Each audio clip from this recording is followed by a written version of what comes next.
মঙ্গলবার বিকেলে আমতলা অন্নদামণি বালিকা বিদ্যালয়ে তৃণমূল কংগ্রেসের ২১শে জুলাই ধর্মতলা চলো প্রস্তুতি সভায় এসে জেলা সভানেত্রী সায়নী সিংহ রায় কি বললেন শুনুন। গত পরশুদিন আমরা সকলে মিলে সম্প্রীতির এই ভারতবর্ষে পবিত্র ঈদুল আজহার পালন করেছি সকলকে একসঙ্গে নিয়ে। আল্লাহর কাছে নিজেদের পাপ, রাগ, ক্ষোভ সবকিছুকে কুরবানি করেছি। আল্লাহর কাছে নিজেদেরকে সমর্পণ করেছি, বলেছি আমাদেরকে সঠিক পথ দেখাও, আমরা যেন সবাই মিলেমিশে এগিয়ে চলতে পারি। ঠিক তার আগের দিনে আমরা উল্টো রথযাত্রা পালন করেছি, যেখানে রথযাত্রার দড়ি টানতে টানতে আমরা বলেছি ওপরওয়ালার কাছে, ভগবান আমাদেরকে সঠিক পথ দেখাও, সঠিক দিশা দেখাও। তা আমাদের পথ কি? আমাদের পথ হচ্ছে সেই স্থানে মিলিত হয় যে স্থানে ভারতবর্ষ সবার উপর মানুষত্ব কথাটা বারবার শুনিয়ে গেছে। হিন্দু, মুসলিম, শিখ, জৈন, তার এই পবিত্র মাটি হচ্ছে এই ভারতবর্ষ। আজকে এই উৎসবের পর আমি যখন নওদায় আসছিলাম, আমি ভাবছিলাম যে সবে তো একটি উৎসব পালিত হলো, আমার কর্মীরা কি উৎসবে মেতে থাকবে, না দিদির ২১শে জুলাই কর্মসূচি পালন করার জন্য নওদার মাটিতে উপস্থিত হবে।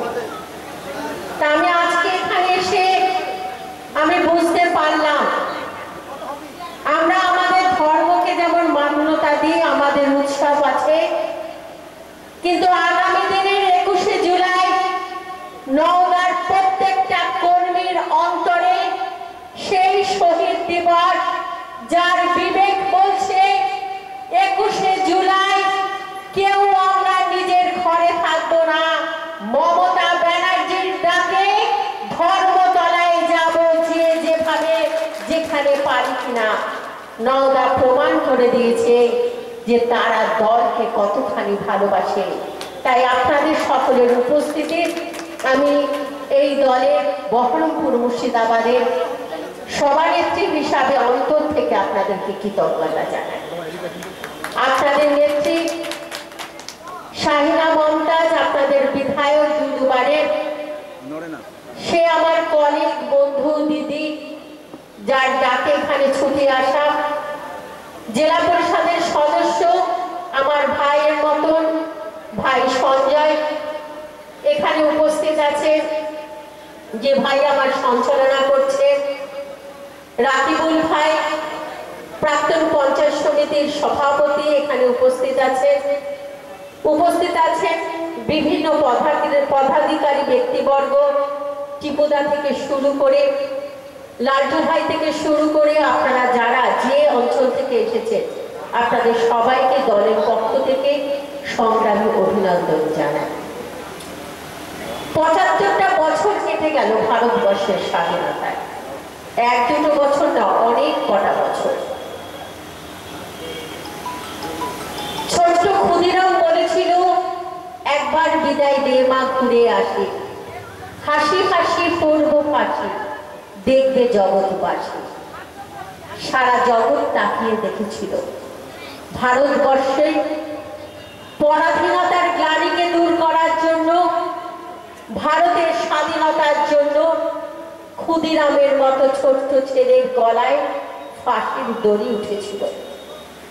২০০ বছর সময় লেগেছিল এই ভারতবর্ষকে স্বাধীন করতে, কিন্তু তারপরেও ভারতবর্ষের মানুষ রুটি, কাপড়া আর মাকান অর্থাৎ খাবার, বস্ত্র এবং বাসস্থানের জন্য আন্দোলন করেছিল।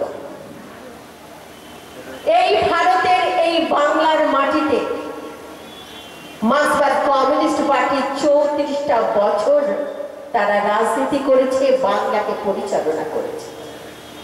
সেই সব ঘটনা আপনারাও বলেননি, আমরাও বলিনি। এমন এমন দিন গেছে, কেবলমাত্র মার্ক্সবাদ কমিউনিস্ট পার্টি না করার কারণে মাকে তার মৃত ছেলের রক্তে মাখা ভাত খেতে হয়েছে। এমন এমন দিন গেছে, বহু মেয়ে তার স্বামীকে হারিয়েছে। এই যে এখন পাঠ বড় বড় হচ্ছে, আপনাদেরও মনে আছে, আমাদেরও মনে আছে, কারণ আপনারাও অনেকদিন ধরে রাজনীতি করছেন, আমরাও করতাম। আমরা দেখতাম আমাদের ভাইরা বাড়ি পেত না, কোথায় থাকতে হতো? ওই পাঠের মধ্যে লুকিয়ে থাকতে হতো পুলিশের ভয়। সেই দিনগুলো আমরা ভুলিনি। ভোলেননি কে? যিনি আমাদের নেত্রী মমতা ব্যানার্জি, তিনিও কিন্তু ভোলেননি। সারা বাংলায় সেই সময় কংগ্রেসের যদি কোনো মুখ থাকতো, তার নাম ছিল মমতা ব্যানার্জি। রাজীব গান্ধী যার হাত ধরে যাকে দিল্লি নিয়ে গেছিলেন এবং তাকে যুব সভাপতি করেছিলেন এই বাংলায়, বাংলার মানুষ তখন তাকে বলেছিল এ মেয়ে যে সে মেয়ে নয়, এ মেয়ে বাংলার অগ্নিকন্যা। সেই থেকে মমতা ব্যানার্জি আমাদের ঘরের দিদি হয়ে গেলেন। সেই দিদি কি দেখলেন যে আজকে আমার ভারতবর্ষ স্বাধীন হয়েছে, আমার বাংলা স্বাধীন হয়েছে, অথচ আমার বাংলার মানুষ তারা ভোট দিতে পারে না। ভুয়ো ভোট, তারা বুথে যাওয়ার আগেই তাদের ভোটটা হয়ে যায়। রিগিং, সন্ত্রাস, সেই সমস্ত কথা শুনতে শুনতেই আমরা এত বড় হয়ে গেছি। তাই মমতা ব্যানার্জি বললেন না, সচিত্র ভোটার কার্ড দরকার। অর্থাৎ যে ভোটার কার্ডের মধ্যে আপনার ছবি থাকবে, আপনি ভোট দিতে যাবেন, সঙ্গে ভোটার কার্ড নিয়ে যাবেন, আপনার মুখের সঙ্গে সেই ছবি মেলে কিনা। তাই সচিত্র ভোটার কার্ডের তিনি আবেদন করেছিলেন। ভেবেছিলেন 1993 সালে প্রথমে দিনটা ঠিক হয়েছিল 14ই জুলাই। ভেবেছিলেন 14ই জুলাই মেয়র রোড, রেড রোড, তারা সমস্ত জায়গায় ব্যারিকেড করে আন্দোলন করবে। কিন্তু প্রাক্তন রাজ্যপাল নুরুল হাসানের মৃত্যুর কারণে 14ই জুলাইটা বাতিল হয়ে যায়। ঠিক হয় 21শে জুলাই আমরা আন্দোলন করব। 21শে জুলাই মমতা ব্যানার্জি ডাক দিয়েছে। তিনি যুব শক্তির আরাধ্যা, তিনি বাংলার অগ্নিকন্যা। বাংলার ভাই বোনেরা কেউ সেদিন ঘরে বসে থাকেনি, সবাই মিলে ছুটে গেছিলেন মমতা ব্যানার্জির ডাকে, তার আহ্বানে সেখানে উপস্থিত হয়েছিল। বলছিল সঞ্জয় সুবোধের কথা। এইভাবে বহু সুবোধ, এইভাবে বহু মেয়ে, বহু ছেলে তারা সেদিন আন্দোলনে উপস্থিত ছিল। স্বরাষ্ট্রমন্ত্রী ছিলেন বুদ্ধদেব বাবু। তারা অপেক্ষা করতে পারলেন না। আমরা যখন পরাধীন ছিলাম, যে জালিয়ানওয়ালাবাগ হত্যাকাণ্ডে আমরা দেখেছিলাম, ইংরেজ অপেক্ষা করতে পারেনি। 4 দেয়ালে ঘেরা সেই ঘরের মধ্যে ঢুকিয়ে ভারতবাসীর বুকে রক্ত দিয়ে, গুলি দিয়ে ঝাঁঝরা করে দিয়েছিল। সেই আরেক জালিয়ানওয়ালাবাগ হলো স্বাধীন ভারতবর্ষের, স্বাধীন বাংলায় সেই কালা দিনটি হচ্ছে 21শে জুলাই 1993। আর সেই কারণেও স্বপনে জাগরণে মমতা ব্যানার্জি সেই দিনটাকে তিনি দেখতে পান। 13টা প্রাণ তিনি হারিয়েছিলেন। তিনি শিহরে উঠেছিলেন। তার মাথায় আঘাত আসতে পারত, কোন ক্রমে তিনি বেঁচে যান। কিন্তু তিনি কি দেখলেন? যুব কংগ্রেসের উপরে আঘাত, অথচ কংগ্রেসের তাবর তাবর নেতৃত্ব নির্বিকার, তারা চুপ হয়ে বসে রয়েছে। তার ছেলেরা জেলে আটক হয়ে রয়েছে, কেউ সেইভাবে মুভমেন্ট করছে না ছেলেগুলোকে পার করার জন্য। 1996 সালে তিনি বললেন দরকার নেই। আমার যুব কংগ্রেসের কর্মীরা যখন হাজতে, আমি উকিল হয়ে তাদের জন্য সওয়াল করব। 1996 সালে ব্যাংশাল কোর্টে তিনি কালো কোট জড়িয়ে সেদিন বাংলার মানুষ দেখেছিল সেই মমতা ব্যানার্জিকে, যিনি আদালতে দাঁড়িয়ে যুব কংগ্রেসের কর্মীদের জন্য সওয়াল করেছিলেন। তাই স্যালুট করি আমরা এই নেতৃত্বকে, আমরা গর্ব অনুভব করি তার অধীনে রাজনীতি করার কারণে। তিনি বুঝতে পেরেছিলেন কংগ্রেস দিয়ে তিনি বেশি দূর এগোতে পারবে না। এই কংগ্রেস ভারতবর্ষের স্বাধীনতা এনেছে ঠিকই, কিন্তু সেই কংগ্রেস আর এই কংগ্রেসের মধ্যে পার্থক্য রয়েছে। এই কংগ্রেস রাতের অন্ধকারে সিপিএম এর সঙ্গে আঘাত করে। তারা দেখতে পেলেন যে বুদ্ধ বাবুর চক্রান্তে এত বড় ঘটনা হলো, অথচ সিবিআই বুদ্ধদেব বাবুকে ক্লিন চিট দিয়ে দিলেন। মমতা ব্যানার্জি ভাবলেন আর এ দল করা যাবে না। তাই 1998 সালের 1 জানুয়ারি অর্থাৎ বছরের প্রথম দিন তিনি তৃণমূল কংগ্রেসটা তৈরি করলেন আপনাদের মতন মানুষদেরকে সঙ্গে নিয়ে। তিনি ফেলে আসলেন তার দল, কিন্তু ফেলে আসেননি তার স্মৃতি। তার স্মৃতিকে বুকে আঁকড়ে ধরে সেই বন্দনার সেই সুমুদ্রের কথা মনে রেখে তাদের পরিবারের পাশে প্রতিনিয়ত দাঁড়িয়ে অভিভাবক হিসাবে, দিদি হিসাবে তাদেরকে বারবার করে সেই পরিবারকে সহযোগিতা করে গেছে। তাই তৃণমূল কংগ্রেস এই শহীদ দিবসকে তারা শহীদ স্মরণে আপনে মরণে রক্ত ঋণ শোধ করো এই আহ্বানে সবাই মিলে আমরা ধর্মতলায় যাই। সেদিন আমরা দেখি শহীদ বেদি 13 জনের জন্য, পাশে থাকে আরেকটা শহীদ বেদি। 34 বছরে বহু ছেলে বহু মেয়ে মারা গেছে। সেই শহীদদের উদ্দেশ্য তাদের আত্মার প্রতি শ্রদ্ধা জানাবার জন্য কিন্তু আমরা সেদিন সেখানে উপস্থিত হই। তাই আপনাদের সকলকে বলবো 21শে জুলাই কোথায় যেতে হবে। মমতা ব্যানার্জি ডাক দিয়েছে 21শে জুলাই কি গাড়িতে যাবে, কার সঙ্গে যাবে, কোন নেতা ডাকলো, কোন নেতা ডাকলো না সেটা বড় কথা নয়। 21শে জুলাই যাবেন আপনার বিবেকের তাড়নায়। নিজের বিবেককে প্রশ্ন করুন। আপনি যদি তৃণমূল করে থাকেন 21শে জুলাই আপনি সেই ধর্মতলার মাটিতে উপস্থিত থাকবেন।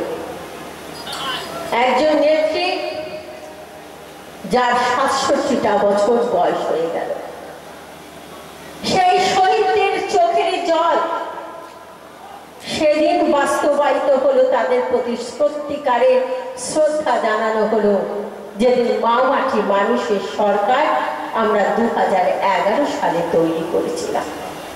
কারণ এই সরকার আনতে গিয়ে তাপসী মালিকের ছোট্ট মেয়ের সেই পোড়া শরীরের হাহাকার, রিজওয়ানোর সেই হত্যাকাণ্ড, শিকড়ের চাষিদের সঙ্গে লাঠালাঠি, সেই দিনগুলো বাংলার মানুষ আজও চিন্তা করলে ভয় ওঠে। আর এই দীর্ঘ 11 থেকে 22 সাল আমাদের দিদি মমতা ব্যানার্জি ভুলিয়ে দিতে চেয়েছেন সেই সমস্ত দুঃস্বপ্নের কথা, কিন্তু আমরা ভোলাতে চাইলেও আরেক দল ভোলাতে চাইছে না। যে রাজনৈতিক দল যার নাম বিজেপি, যারা পদ্ম ফুল নিয়ে রাজনীতি করে, ভারতবর্ষের স্বাধীনতার সময় যাদের কোনো ভূমিকা ছিল না, যারা গান্ধীজিকে হত্যা করেছিল, নাথুরাম গডসে গান্ধীজিকে যখন হত্যা করে, গান্ধীজি বুকের মধ্যে গীতা রেখে বলেছিলেন জয় রাম জয় রাম জয় রাম। সেই বিজেপি দল যারা আজকে ভারতবর্ষ পরিচালনা করছে, যারা বারবার বলতো इस बार 200 पार, সেই গম্ভীর কণ্ঠ, বিশাল শরীর, একদিকে অমিত শাহ, আরেকদিকে নরেন্দ্র মোদী। নরেন্দ্র মোদী যিনি গুজরাটের সেই মুখ্যমন্ত্রী যার সময় ভারতবর্ষ প্রথম চিনেছিল হিন্দু মুসলিমের ব্যবধান, যার সময় ভারতবর্ষ প্রথম চিনেছিল কি করে দাঙ্গা করতে হয়, সেই 6 ডিসেম্বর আমরা কেউ ভুলিনি, আমরা ভুলবো না। মানুষের উন্নয়নের জন্য তারা কোনো কাজ করে না। আজকে বলতে পারে বিজেপির পক্ষ থেকে কোনো উন্নয়ন হয়েছে এই বাংলায়? কোনো উন্নয়ন হয়নি। আমার দিদি ছোট্ট মেয়ে থেকে জন্ম থেকে মৃত্যু পর্যন্ত প্রত্যেকের ঘরে ঘরে সে উন্নয়নটা পৌঁছে দিয়েছে। আর নরেন্দ্র মোদী কি করেছে? নরেন্দ্র মোদী খুঁজে খুঁজে কোথায় বিভেদ বাঁধানো যায়, কোথায় সঞ্জয়ের সঙ্গে সাইনা মমতাজের দূরত্ব তৈরি করা যায়, কোথায় আপনার সঙ্গে আমার দূরত্ব তৈরি করা যায়, তার জাল বুনে যাচ্ছে বিজেপি। আজকে বলুন না, নূপুর শর্মা কে? নূপুর শর্মা সর্বপ্রথম একজন মহিলা। নূপুর শর্মা কে? সে বিজেপির ছত্রছায়ায় রয়েছে। নূপুর শর্মাকে যে ভারতবর্ষের সংবিধানকে অপমান করেছে, নূপুর শর্মাকে যে একজন ধর্মকে অপমান করেছে, নূপুর শর্মাকে এই অধিকার কে দিল যে অন্য ধর্মকে অপমান করার, আঘাত করার? এর উত্তর কিন্তু বিজেপি আজও আমাদেরকে দিল না। নূপুর শর্মা বক্তব্য শুনে সারা ভারতবর্ষে নয়, বিশ্বের দরবারে ভারতবর্ষের মুখ কালো হয়ে গেল। বড় বড় দেশ যারা ভারতবর্ষের সঙ্গে ভ্রাতৃত্বপূর্ণ সম্পর্ক রাখত, তারা বলল ভারতের সঙ্গে এইভাবে চললে সম্পর্ক রাখাই যাবে না। কেবলমাত্র নিজেদের চেয়ার বাঁচাবার জন্য আজকে নূপুর শর্মাকে দিয়ে বিবৃতি দেওয়ার পর বিজেপি ভাবলো আমি আসল তাসটা খেলে ফেলেছি, কিন্তু ভুল করছে। এটা হচ্ছে মমতা ব্যানার্জি।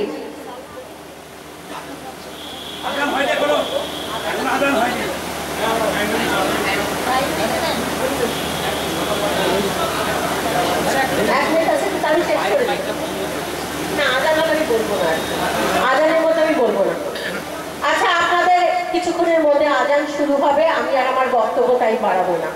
বিয়ের কেনাকাটা মানে জিএস গার্মেন্টস, আমতলা মিলনতিথি হোটেলের মেন গেটে, নওদা, মুর্শিদাবাদ। এখানে সকল প্রকার রেডিমেড পোশাক, শুটিং, শার্টিং এবং বাচ্চাদের যাবতীয় পোশাক পাওয়া যায়।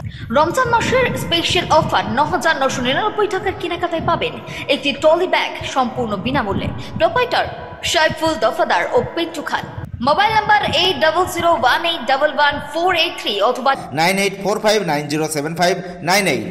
নবরূপে নতুন সাজে নিত্য নতুন ডিজাইনের বিপুল জুতোর সম্ভার নিয়ে পথ চলা শুরু Shefali shoe house. Shefali shoe house, Amtala hospital road, Nowda, Murshidabad. এখানে পাইকারি এবং খুচরো জুতো বিক্রয় করা হয়। মোবাইল 9775066031।